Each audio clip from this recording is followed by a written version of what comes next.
What's going on, everybody? Welcome back to the Quarantine Chronicles. Today we're going to talk about overhead athletes. Now, these athletes will encompass swimmers, baseball players, lacrosse athletes, football players, anybody that's going to be doing anything involving moving the shoulder overhead or moving the shoulder in a large degree of motion. Now, there's a common argument between strength coaches. Should you press the athlete? Should you work the athlete through a range of motion? Well, the answer is you need to do both. And you have to first answer the question, where are they at in their season? If it's the off season, then a quarterback should bench press. This is due to the fact he'll be doing the least amount of throwing, if he's throwing at all. Baseball players, specifically pitchers, they can bench press and they can shoulder press, and they can do it heavily. But it's all based on where they're at in their season. If they're in the off season, they're not competing, they're not practicing, bench them. This is based around the premise that their shoulders need to be strong.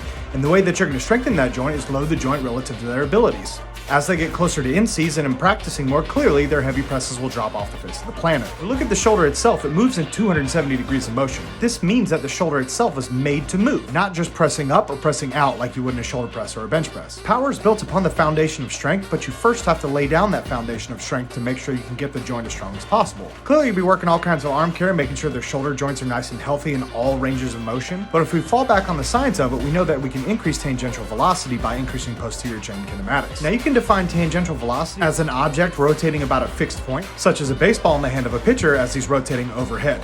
The fixed point will be the shoulder joint itself. The object in motion is clearly the baseball. There's not a large portion of the athlete's year in which you'll be able to press them heavily, so take advantage of the time while you can. So we'll fall back on the same question. Do you press them or do you strengthen them in motion? The answer is both. You just have to divvy it up through the year to figure out when is appropriate to press them heavily and when is appropriate to work through the range of motion.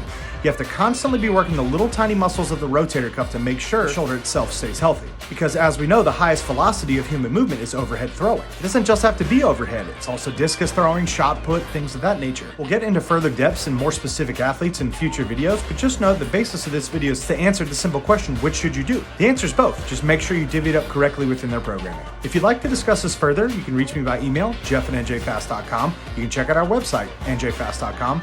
Continue to follow us on social media at njfast or give us a call, 732-251-5224. See you guys tomorrow.